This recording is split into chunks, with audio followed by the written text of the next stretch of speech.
प्रशांत भाव, आपका स्वागत।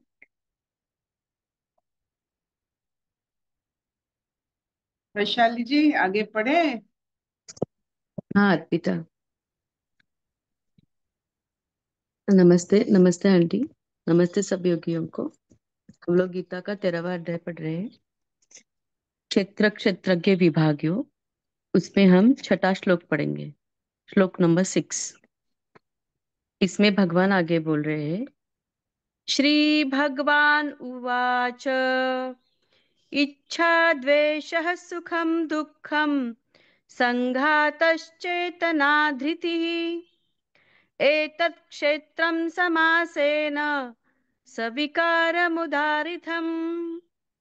इच्छा द्वेषः सुखं दुःखं संघातश्चेतना धृतिः एतत् क्षेत्रं समासेन सविकारमुदारितम्।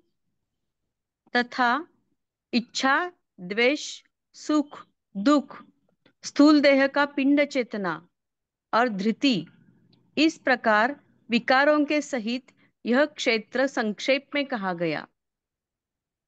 हरिओम।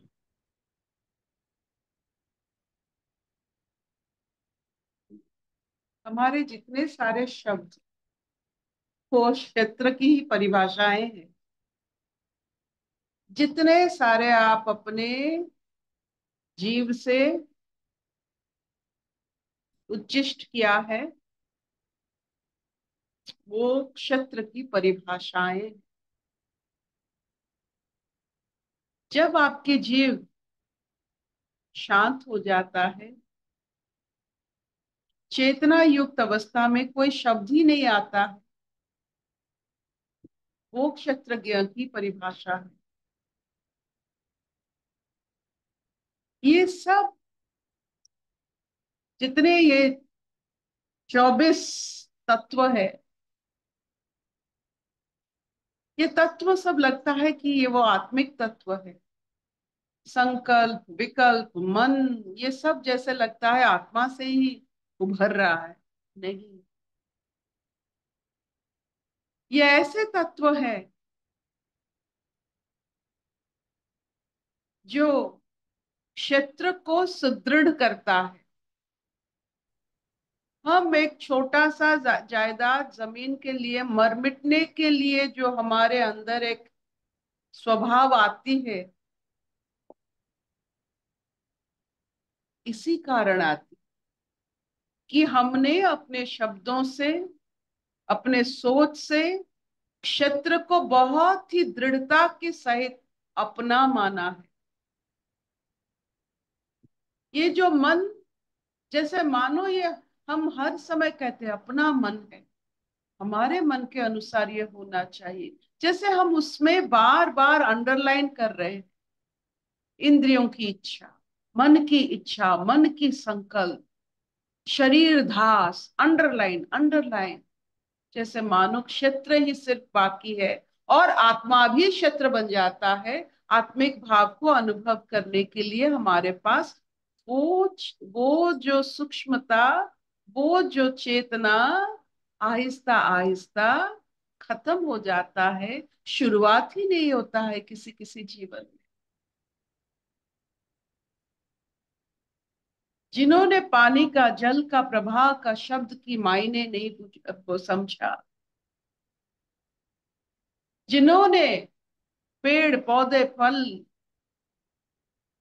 पत्तों की जो शब्द, सरसराहट जिसे कहते हैं, कोयल की गूंज, जल की धारा, सूरज का ताप,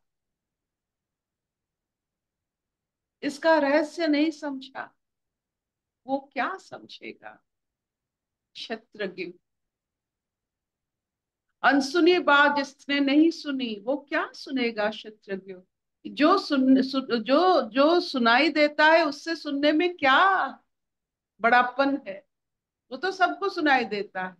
अनसुनी बात को सुनना क्षत्रज्ञ के साथ समझौता तो नहीं, क्षत्रज्ञों को जानने की कोशिश। कोई आपको कुछ बता देता है, वो आप समझ देते हो, लेकिन जो वो नहीं कहता है उसको आप समझ नहीं पा रहे हो।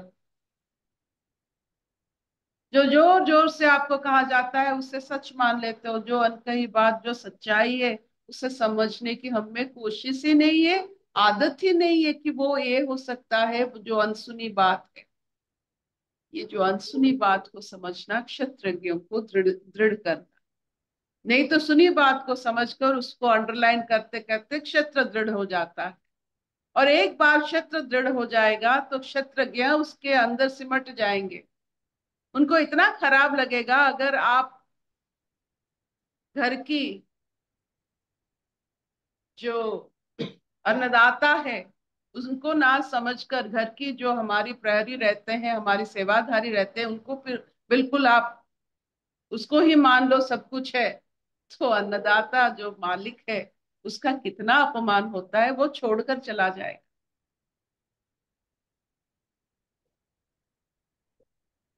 शायद आज का ये श्लोक क्षत्रज्ञ के ऊपर आपका नजर पड़े। वो जो स्वभाव से कोमल है और शब्दों में जिसका बयान नहीं हो सकता है, वो सब जानने की जब आप में इच्छा हो, जब जानना कि आहिस्ता आहिस्ता ये क्षेत्र में जो आपने अंडरलाइन करने की आदत पड़ गई थी वो थोड़ा कम गया है। अभी थोड़ा आपका मन और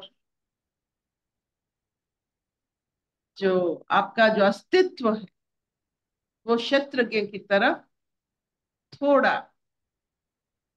चल रहा है। और इसके माध्यम से आपको एक अनुभव जरूर होगा। सिर्फ अंडरलाइन कम हो जाने से बहुत सारा अनुभव क्षेत्रज्ञ की तरफ चला जाता है। थोड़ा क्षेत्र के बारे में इतने सारे बात, इतने सारे आपके अनुभव थोड़ा कम अंडरलाइन कीजिए। क्या इतना चलिए। अर्पित हो। हाँ मामा।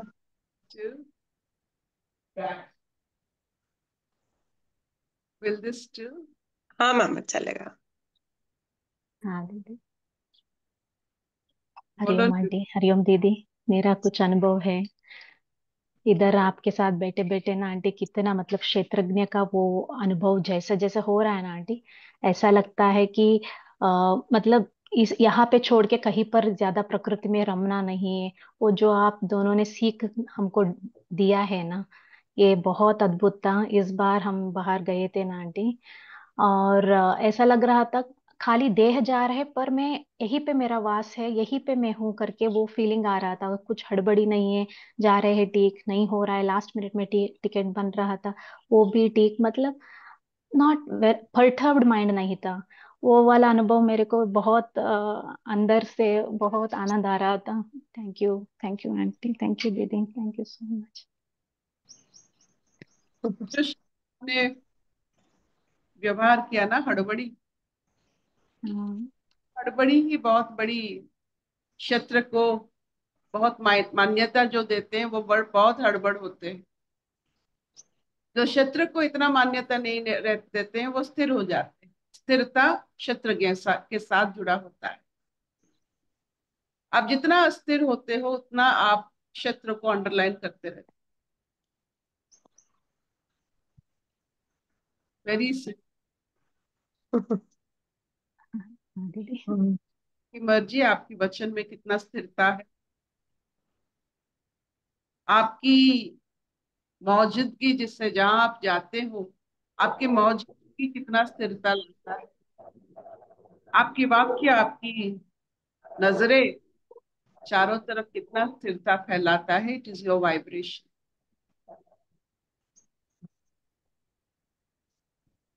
It is your frequency. वो क्षेत्र के साथ मैच करता है या क्षेत्रज्ञ के साथ मैच करता है, वो आप ही को अनुभव हो, किसी और को अनुभव नहीं होगा। आपकी हर अनुभव आप ही का है। वो आपकी जीवन की पूंजी है। जैसे हम अपने जीवन में अर्थ, अर्थ को मान लेते हैं। अर्थ मतलब मीनिंग। मतलब, तो आपका जीवन का अर्थ हो जाता है आपकी ये सब। हर्षतो मां सद्गमय, तमसो मां ज्योतिर्गमय, मृत्युर्मां अमृतंगमय।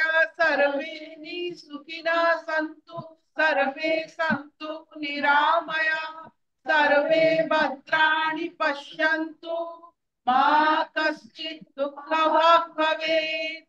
ओम शांति, शांति, शांति।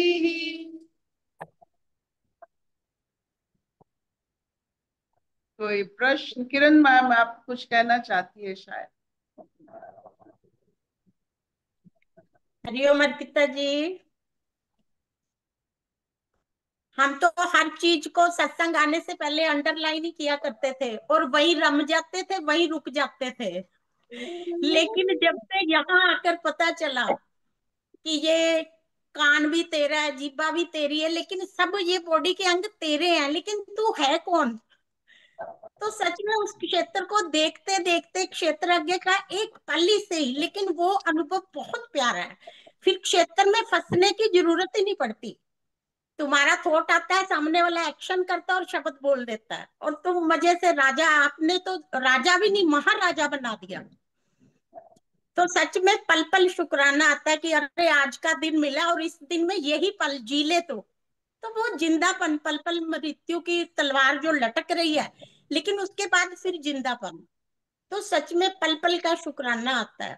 आप और प्रभा दीदी किस यात्रा पे लेकर जा रहे हो, तो बहुत सुंदर यात्रा, बहुत आनंदमय। हम तो कलयुग में रहा करते थे, उसके बाद आपने सतयुग दिखाया और अब आनंद युग दिखा रहे हो। यहाँ प्रेम ही प्रेम है, कुछ है नहीं। तो शुक्राना सबका, आपका सबका बहुत बहुत शुक्राना। हरिओम।